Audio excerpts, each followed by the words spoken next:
Il est 19h, bonsoir à tous et merci de votre présence. 2 jours d'audition et au final 6 mises en examen dans l'affaire d'emploi de complaisance présumée au conseil départemental. Sobhadine Ibrahim Ramadani et 5 de ses hauts cadres poursuivis par la justice. Le parquet communique sur les premiers éléments de l'enquête. Va-t-on vers un durcissement du mouvement à la SMAE et à la SOGEA? Les discussions entre les agents et la direction sont au point mort, mais les grévistes comptent bien se faire entendre. Reste à savoir quand le consommateur sera impacté par cette grève. Les urgences du centre hospitalier de Mayotte, lieu de passage et de tension parfois entre personnel soignant et patients. L'une de nos équipes y a passé toute une nuit aux côtés de ceux et celles qui nous prennent en charge. Une fois sur place, c'est le grand format de ce soir. Voilà pour le sommaire. Bienvenue à tous. Au final, ce ne sont pas 7, mais 6 mises en examen prononcées par le juge d'instruction à l'encontre du président du conseil départemental et 5 de ses hauts cadres administratifs. En effet, le chef de l'exécutif est mis en examen pour prise illégale d'intérêt. Quant aux 5 autres mises en cause, ils sont poursuivis pour recel de prise illégale d'intérêt, une affaire sur laquelle a communiqué ce matin le procureur de la République en présence de Laini Sedeshime Farouseni. 3 personnes ont été présentées dès le lundi devant le juge d'instruction. Ces personnes ont été mises en examen et placées sous contrôle judiciaire. Hier matin, une 4e personne a été présentée, entendue et mise en examen, également placée sous contrôle judiciaire. Et enfin, dernière séquence, hier dans l'après-midi jusqu'à tard dans la soirée, 2 personnes ont à nouveau été présentées au juge d'instruction, mises en examen et placées également sous contrôle judiciaire. Sont concernés par ces mises en examen le président du conseil départemental, le directeur général adjoint du pôle gestion des ressources, le directeur de l'apprentissage, de la formation professionnelle et de l'insertion, le directeur des ressources humaines, la directrice des politiques scolaires et universitaires et le délégué du département à Paris. Pour les besoins de l'enquête, des saisies immobilières ont été effectuées. On reproche à l'élu l'infraction de prise illégale d'intérêt et pour les hauts cadres administratifs mis en examen, l'infraction de recel de prise illégale d'intérêt. Alors les autres, à qui on reproche des faits de recel, il s'agit du bénéfice, de fait de bénéficier, d'avoir bénéficié du fruit de l'infraction reprochée à l'élu. Il y a des saisies qui ont été opérées dans le cadre de cette procédure pour une valeur totale de plus d'1,1 million d'euros. Ce sont ce qu'on appelle des saisies en valeur, c'est-à-dire on a saisi des biens immobiliers, dont la valeur pourrait couvrir la valeur des rémunérations perçues. Tout est parti d'un signalement d'un représentant du personnel du département en 2016. Une enquête préliminaire confiée à la section de la recherche de la gendarmerie de Pamandzi aboutit à l'ouverture en février 2017 d'une information judiciaire contre X par le procureur de l'époque pour des faits de prise illégale d'intérêt et de discrimination à l'embauche. Dès lors, un juge d'instruction est saisi. En décembre dernier, j'ai fait ce qu'on appelle un réquisitoire supplétif. C'est-à-dire, j'ai complété la saisine du juge d'instruction en le saisissant à nouveau dans ce dossier pour des faits de recel de prise illégale d'intérêt. Enfin, dernière étape, le juge d'instruction ayant reçu les résultats des investigations qu'il avait ordonnées, a d'abord sollicité une co-saisine. Donc ce sont 2 juges d'instruction qui sont saisis. Puis a ordonné ce que vous avez vécu ces derniers temps, c'est-à-dire des mesures de garde à vue L'instruction se poursuit jusqu'à la fin de l'année et elle peut déboucher sur un non-lieu ou un renvoi en correctionnel. Et dans l'hypothèse d'une condamnation, les personnes concernées risquent 5 ans d'emprisonnement et une peine d'inéligibilité pour le président du département, l'unique élu dans cette affaire. Et pour aller plus loin dans cette affaire avec nous sur ce plateau, Miss Baoudine Bakar. Bonsoir Miss Baoudine. Bonsoir Génial. Alors je l'ai dit tout à l'heure, les premiers éléments de l'enquête ont été livrés, on l'a dit, par le parquet, ce qui veut dire que c'est loin d'être terminé, on est bien d'accord? Oui, tout à fait. Et c'est une affaire qui trouve sa source au terme de l'article 40 du Code de procédure pénale qui stipule que tout agent, toute autorité qui a connaissance dans l'exercice de sa fonction d'un délit peut saisir le juge ou le procureur. C'est ce qui a été fait en 2016. Et l'enquête se poursuit, comme on l'a dit. Et il pourrait y avoir d'autres auditions, notamment l'ancien DGS qui est hors du territoire n'a pas encore été entendu. Qu'est-ce que cela veut dire concrètement? Alors, le maître mot dans cette affaire, pour le moment, c'est la présomption d'innocence. Mise à l'examen n'est pas synonyme de coupable ni de culpabilité, mais il y a des indices graves et concordants qui laissent penser, Génial, que la personne a pu commettre une infraction. Et le contrôle judiciaire ici, notamment dans cette affaire, c'est l'obligation de signaler toute sortie du territoire de Mayotte et de ne pas rentrer en contact avec l'ancien DGS du département. Alors on a entendu tout à l'heure les chefs d'accusation. Est-ce que vous pouvez nous en dire plus sur ces chefs d'accusation, nous expliquer ces termes? Alors on les rappelle, c'est prise illégale d'intérêt, recel de prise illégale d'intérêt et discrimination à l'embauche. Il faut bien préciser qu'ici, il ne s'agit pas de corruption. Il s'agit du fait de bénéficier d'un intérêt quelconque direct ou indirect, pas nécessairement un intérêt matériel ou financier. Ça peut être un intérêt sentimental, politique, familial ou amical. Prenons l'exemple Génial. Si je vous embauche en dehors de toute règle de procédure normale d'embauche dans la fonction publique, je serai poursuivi pour prise illégale d'intérêt, en l'occurrence ici familiale ou amicale. Alors, il faut aussi préciser que les biens saisis ici ne sont pas des biens acquis frauduleusement, mais ce sont des biens saisis dans le cadre de l'enquête en prévision d'éventuelles condamnations ou de dommages. Et pour finir, Génial, ce n'est pas pour minimiser les faits ni banaliser les faits, mais dans l'administration politico-politicienne, administrative métropolitaine, les poursuites pour prise illégale d'intérêt sont quasi fréquentes. Merci beaucoup, Miss Baoudine, pour toutes ces précisions.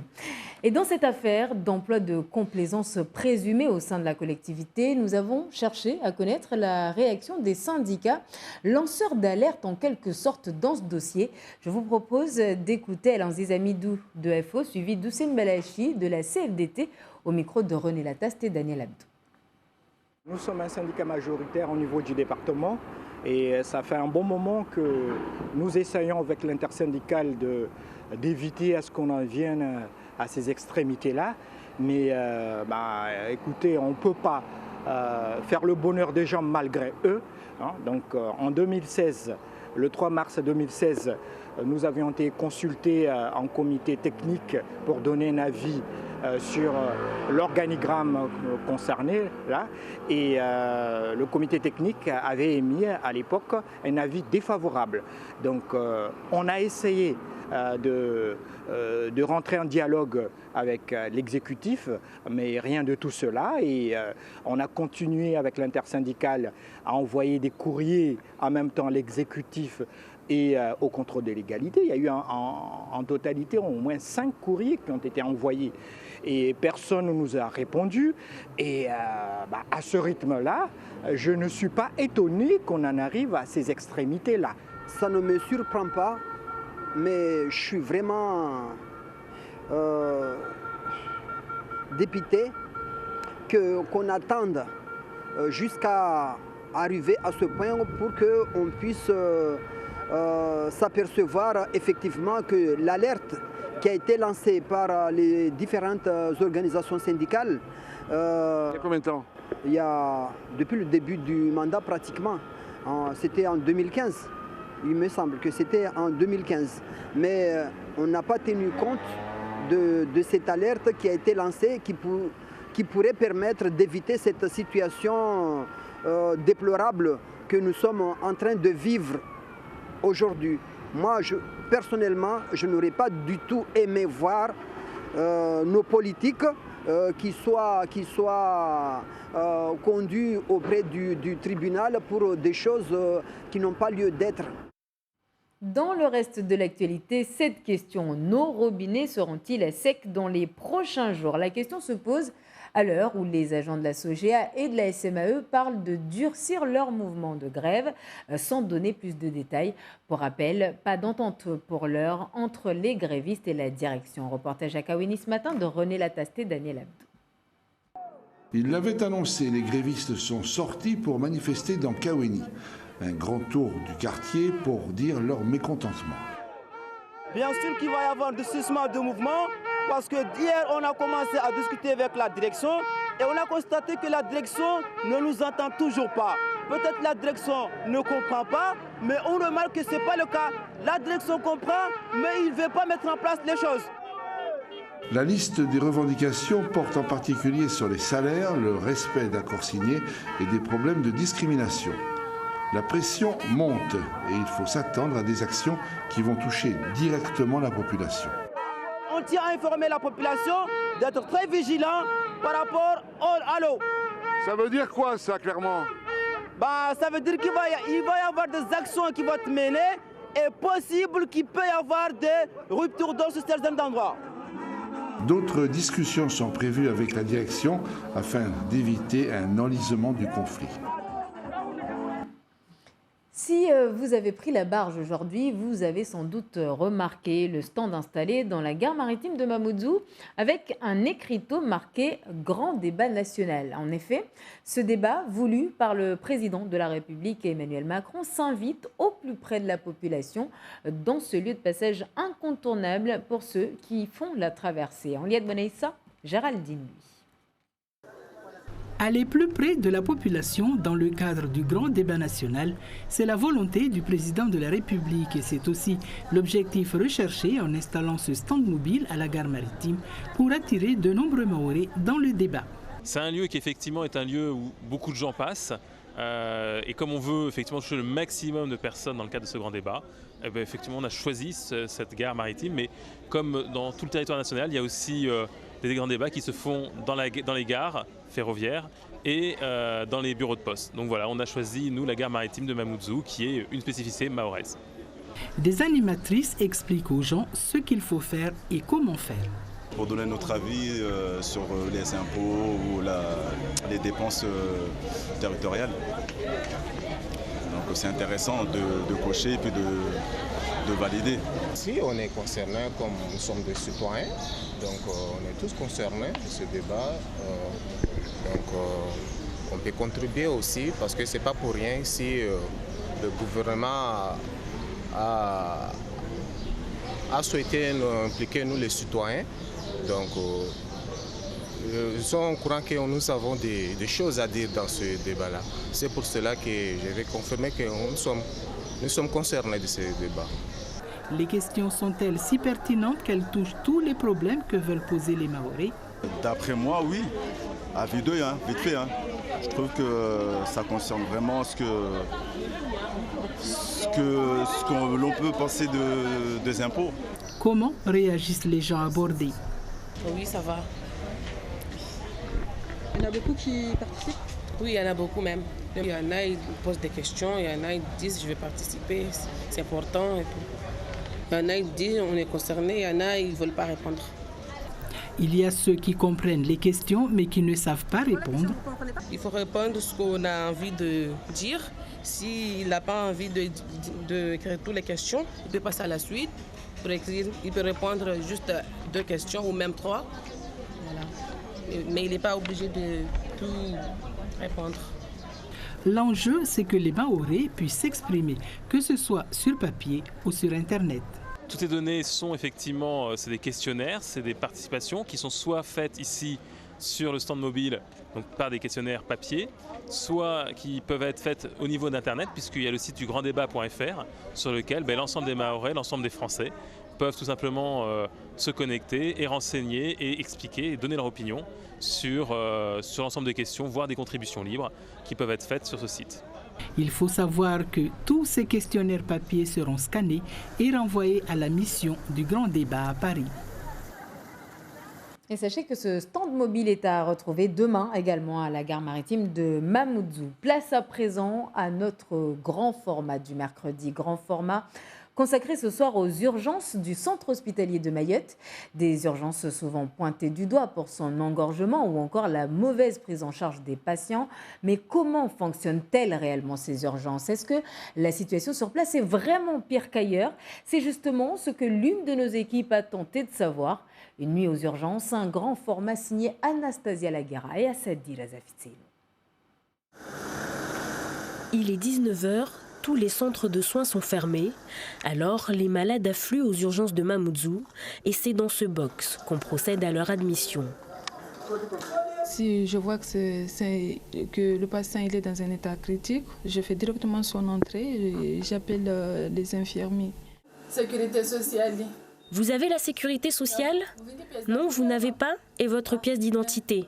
Je m'en suis à 30 € urgence. Vous savez que ça va vous coûter 30 €? Oui, mais j'ai pas d'argent. Comme cette patiente de nationalité étrangère, ils sont nombreux à savoir qu'en l'absence de sécurité sociale, 30 € sont attendus.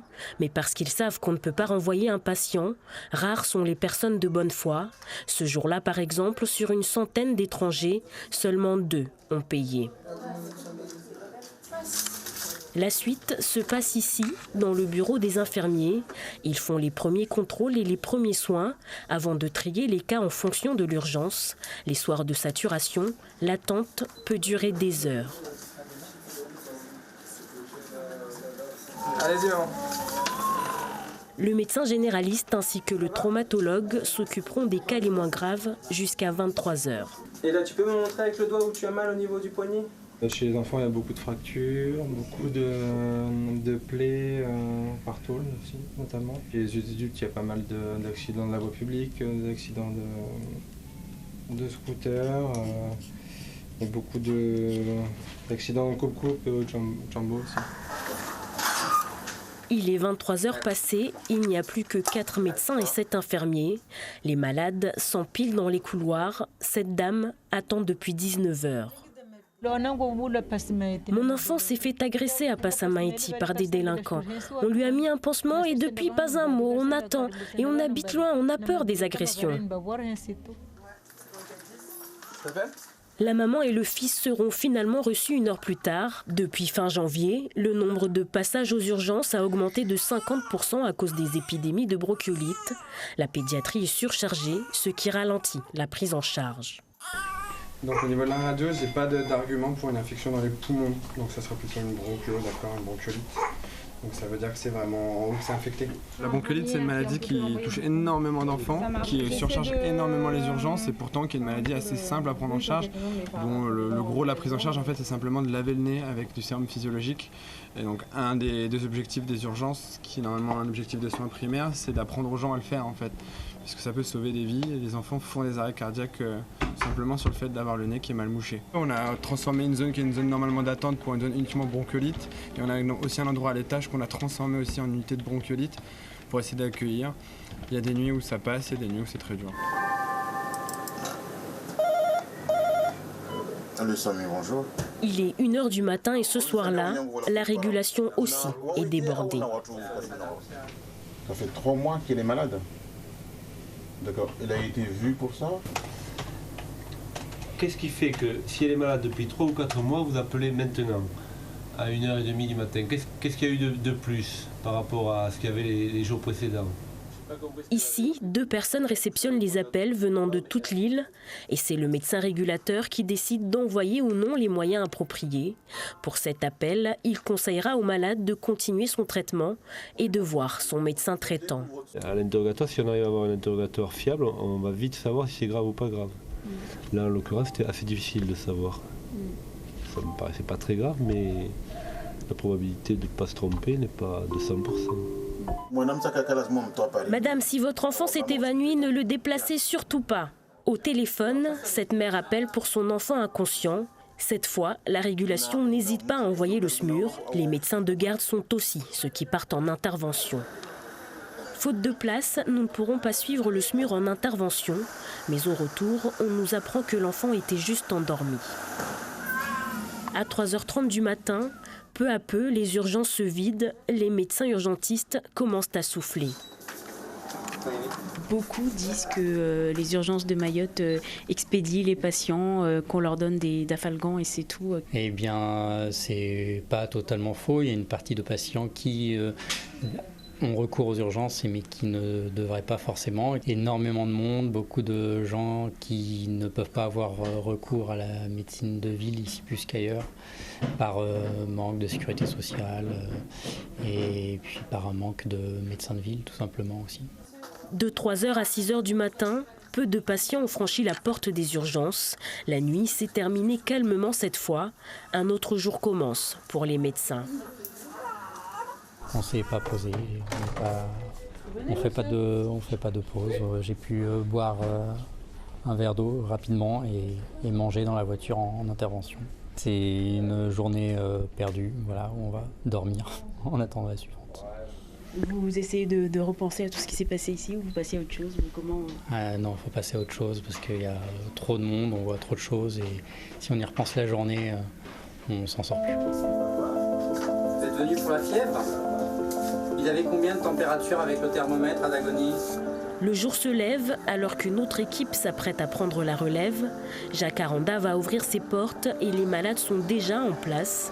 Mayotte a la plus forte croissance démographique de France. Alors sur l'île, les centres de soins ne dorment jamais. Un grand format à revoir sur nos réseaux sociaux. Dernière petite information avant de nous quitter. Si vous vous demandez qu'y a-t-il ce soir à la télé, eh bien sachez qu'à partir de 20h, Alda Lidi vous donne rendez-vous avec ses invités dans un nouveau numéro de votre émission Débat Kalawadala. Le thème de ce soir, la place de la femme dans la société. Débat à suivre donc juste après vos journaux. Ainsi s'achève cette édition. Avant de nous quitter, je vous rappelle que l'enquête se poursuit autour des emplois de complaisance présumés au conseil départemental. Le chef de l'exécutif et 5 de ses directeurs sont mis en examen. À noter que c'est la première fois qu'on a autant de mises en examen à la tête de la collectivité. Merci de votre attention. Dans un instant, Daroche Daou pour le journal en Moiret. Très belle soirée et à demain.